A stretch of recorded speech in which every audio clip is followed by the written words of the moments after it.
Welcome to Korea Brief. This is Korea on Air.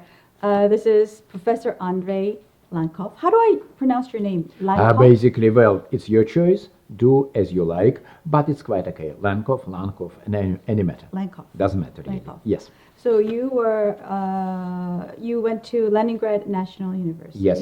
And you've been teaching here at Kookmin University Yes. since 2004. Yes. A long time. Do you really like Korea? Yes, otherwise I wouldn't be here.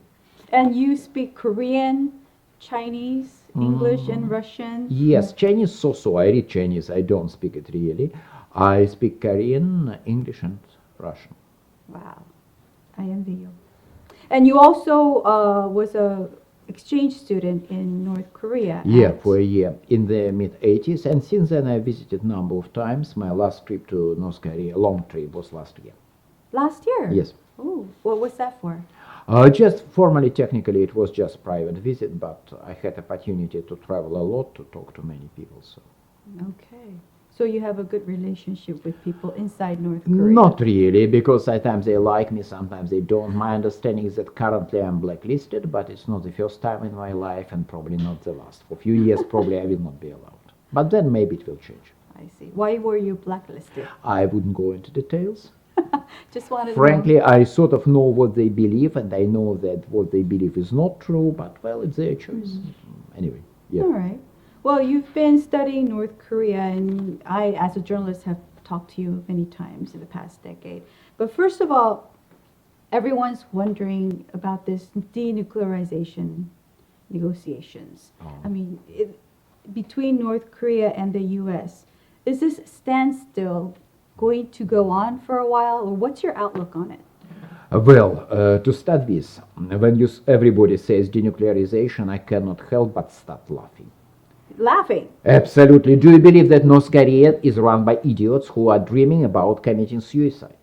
Idiots? They're not going to commit suicide. They are not going to commit suicide. They are not going to surrender nuclear weapons. It's simply not an issue. Last time we had any chances to get a non-nuclear North Korea was probably, and I'm not sure, 2002.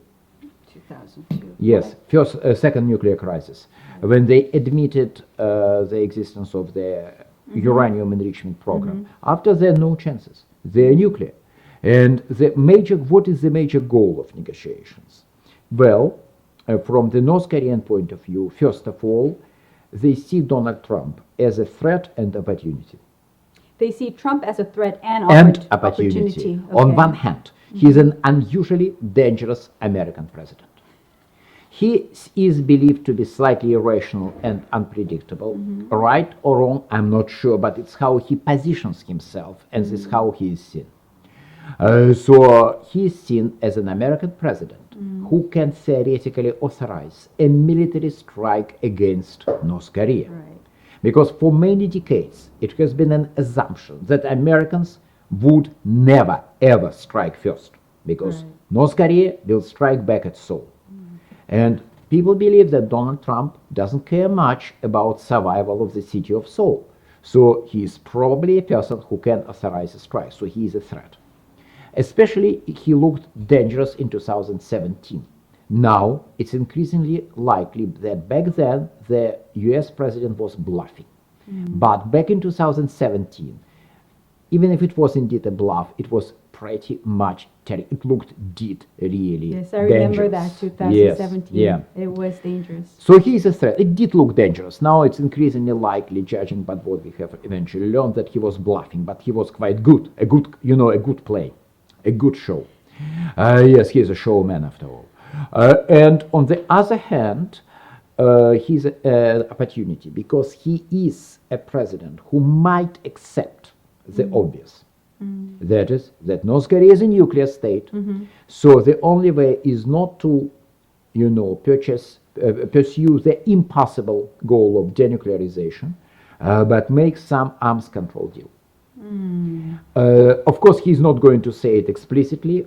There will be a lip service paid to the idea of denuclearization, but he will probably, it's possible that he will accept some deal which will explicitly talk about denuclearization, but implicitly accept North Korea as a nuclear state and also give them relief from the sanctions pressure.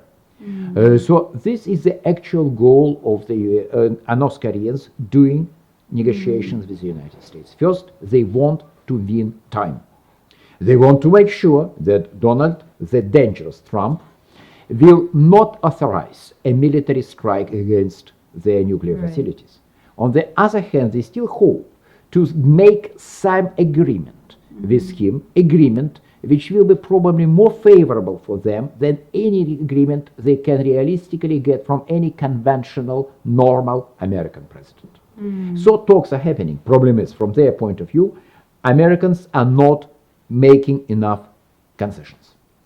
It's about the time. Yes. Right? Well, and so obviously they are waiting until the end of the year, and they will treat us with another interesting show, something like we saw in 2013, 2017, and so on.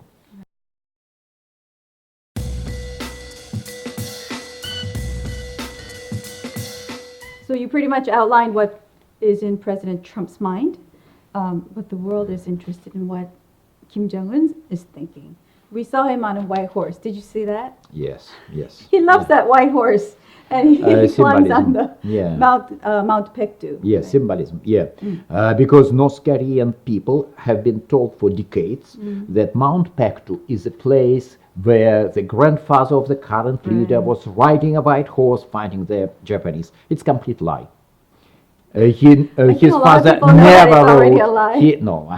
I wrote all documents related to the stuff because they are now open. It's open access. You can go to Moscow. You can read stuff how Kim Il-sung, the grandfather, was a junior officer in the Soviet army, far away from Pektusan. So he could not possibly run a horse there. And to start with this story of the white horse, it's basically related to another Kim Il-sung, person, a war resistance fighter from the 1920s, whose name Kim Il-sung later began to use, and who was indeed a very good rider. By his basic training, he was a cavalryman. But forgetting about it, common people don't know it in North Korea. They believe that the grandfather of the current leader was riding white horse fighting Japanese there. So it's a very good place to go and make some bellicose statement. They are going to be treated with a wonderful show. It was a show, and actually Kim Jong-un goes up there right before he makes big decisions. Yes. And that's what they say. It's what they say. And recently, after doing that, he said he's going to call on a Workers' Party plenary meeting at the end of the year, which means he will probably announce something quite big. Fire and fury. It will be Fire and fury back to Trump. Absolutely. We have two great showmen. Donald Trump is professional showman. They get along very well. Yes, So don't worry. We are going to be treated with a wonderful show early next year, which means the major title, Korean Peninsula on the Brink of War. Foreign journalists. You foresee another crisis on the Korean Peninsula next year, next year? I foresee a lot of noise about crisis. Okay. I'm not sure whether it's going to be a real crisis, but there will be a lot of very loud talk about crisis. So North Koreans, it's their usual policy, which usually works very well. The North Korean government wants to get something badly. What do? They manufacture a crisis.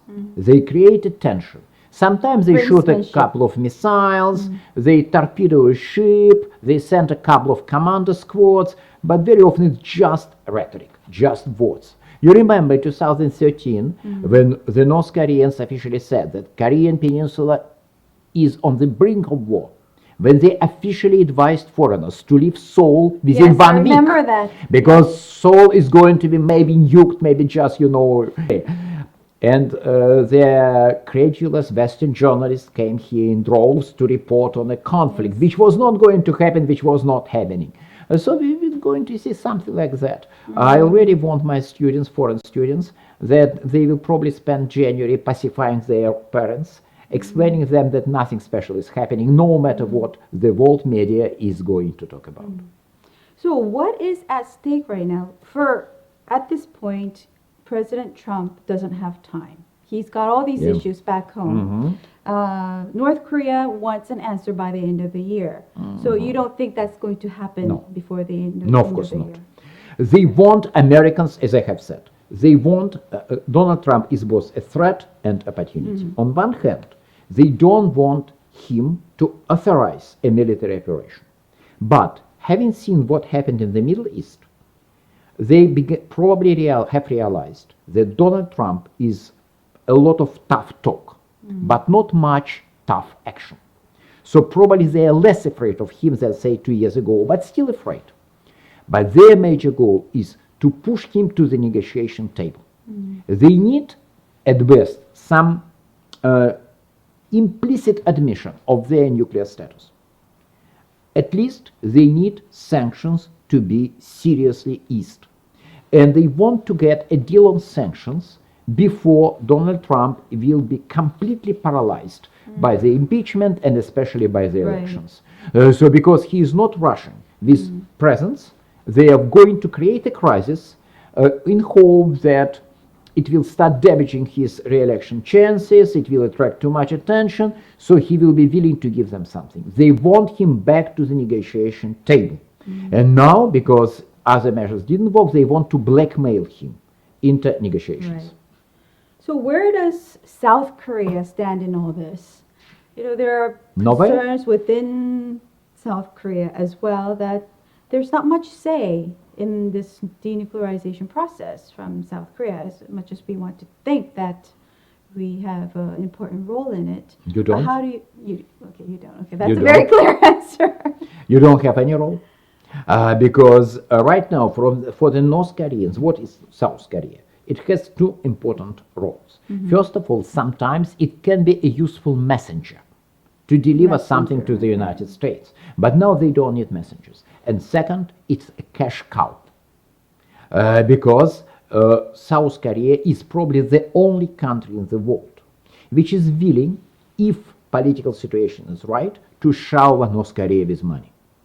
They are getting from China a bit, but China is giving them enough for survival. And South Korea can give much more if situation is right. Now it cannot because of sanctions, so they cannot get any money from South Korea because of sanctions. South Korean efforts to help them with the United States are pretty much, well, not necessarily, and according to some rumors, actually South Korean government promised them something it could not deliver in regard to Hanoi meeting. So they promised, obviously, that Americans would be far more accommodating than they actually were. So North Korean government is a bit unhappy about the Blue House because from their point of view, it did not keep promises related to handling the Americans. And it's not giving anything, citing the sanctions. So South Korea has no leverage, no value, and on top of that, North Koreans understand that no matter how much they are hitting South Korea will do nothing, just turn another cheek, which makes perfect sense. Have I been in the Blue House? Is what I would advise to do. Because if South Koreans overreact, if they take a tough stance, it will not improve the situation. It will just create additional unnecessary tensions. So they're doing a good job in your point of view. Yes, but within very limited opportunities they have. I think they are doing perfect job. Very good. Problem is that they can do very little. They are trying to make most of tiny leverage they have.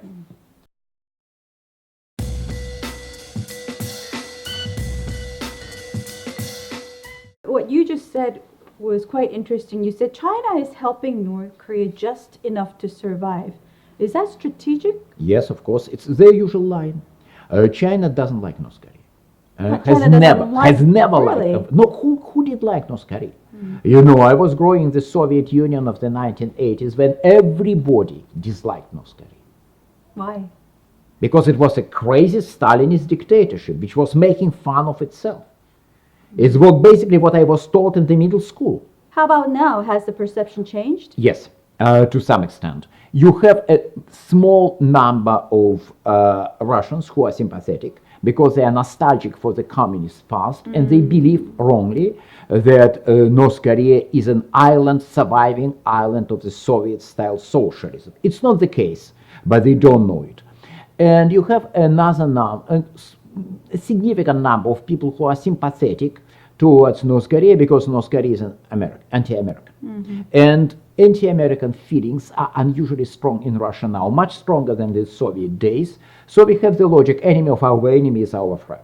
So they are seen as, a small brave David fighting American Goliath. It's a minority view, but back in the Soviet days you would not find anything like that. They were universally despised. Huh. But let's go So back. North Korea has impressed their image. Yes, let's go Improved. back to In Russia, yes, improved. Still very bad, but not as bad as it used to. And talking about China, well, China, basically they don't like North Korea, but it's irrelevant.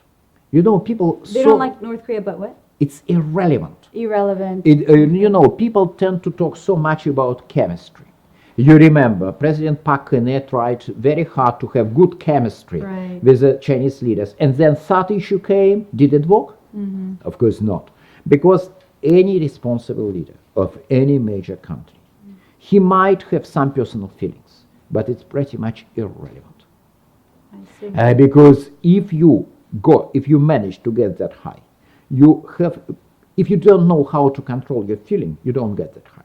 If you can see your personal feelings as more important than goals of your country, your political party, your company, you are not getting there.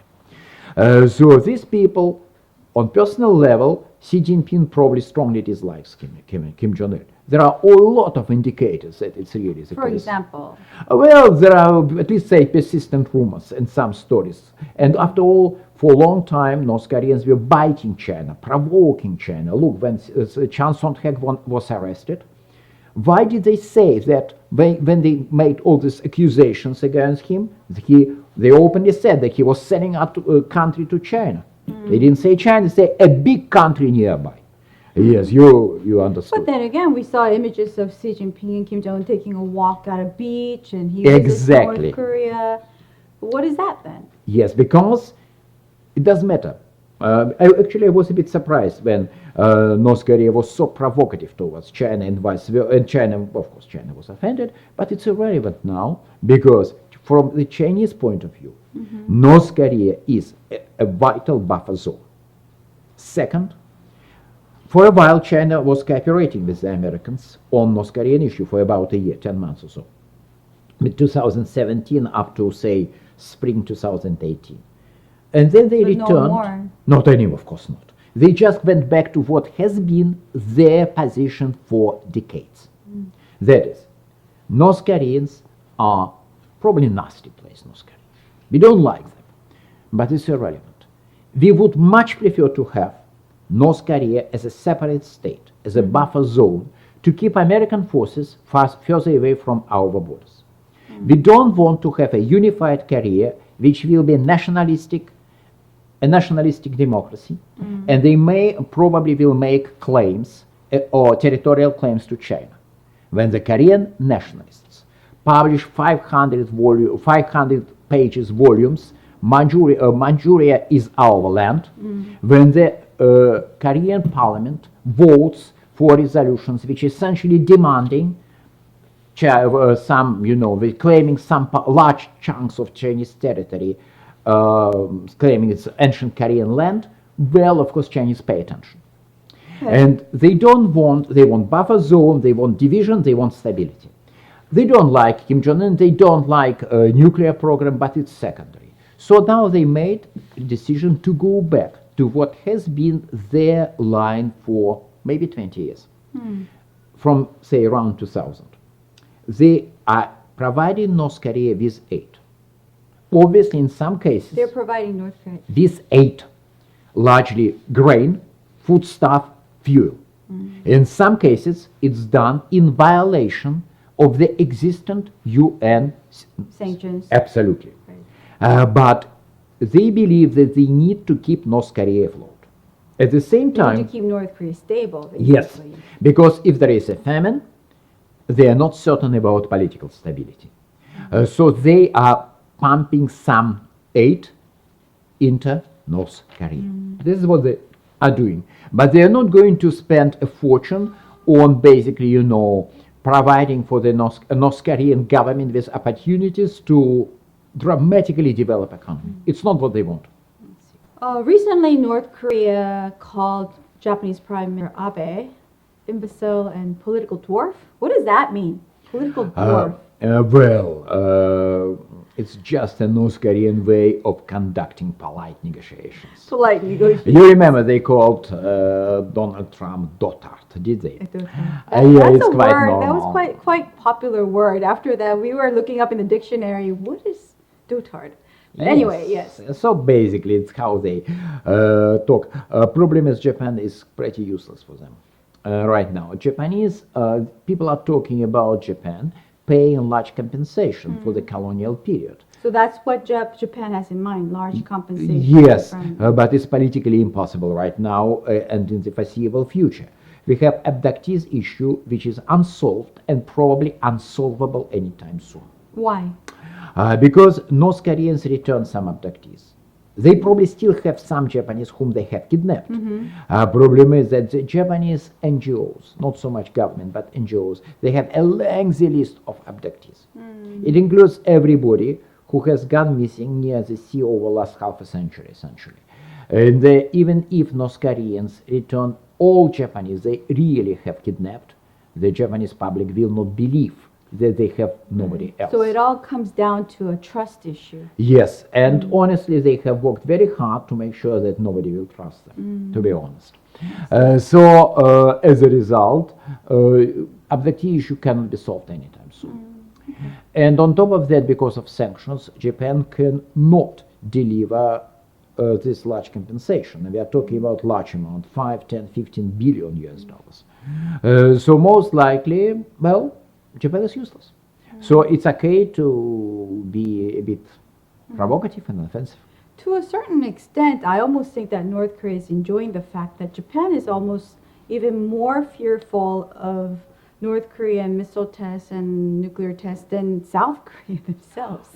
Yes, maybe, but frankly, well, maybe, but I would not overestimate their emotional level. North Korea is run by people who are tough, Machiavellian, very pragmatic, free from any ideology, and know perfectly well what they are doing, and are capable of long-term planning. Very smart, you're saying. Very smart, brutal, smart, efficient, pragmatic people.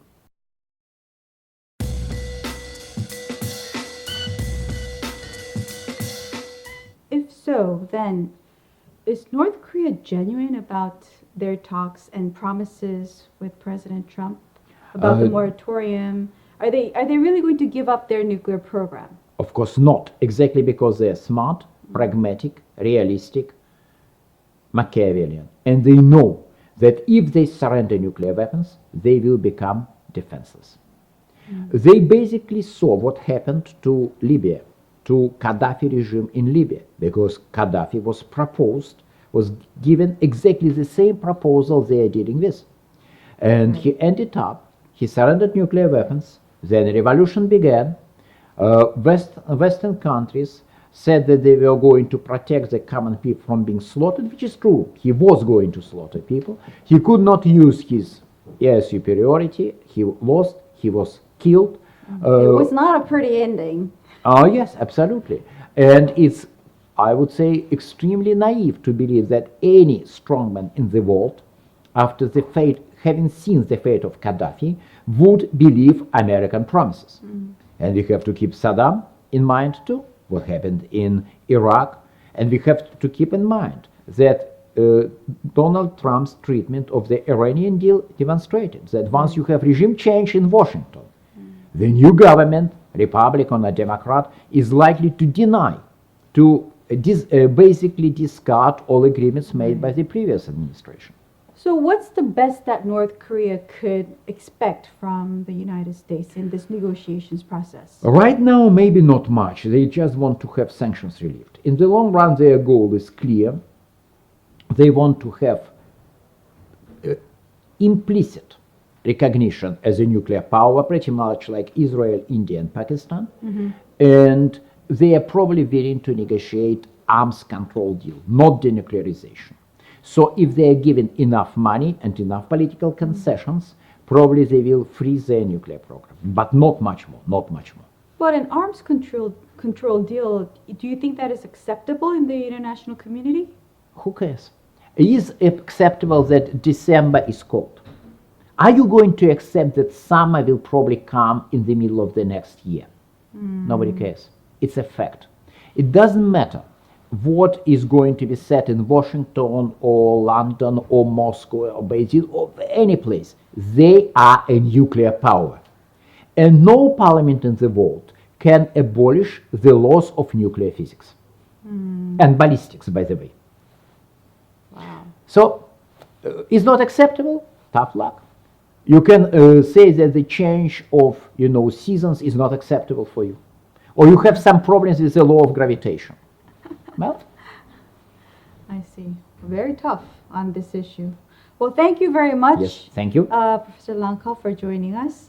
I hope you join us again. Yes, and hope it's you pleasure. enjoyed our conversation. Yes, I did. Well, thank you for joining us. This is Korea on Air.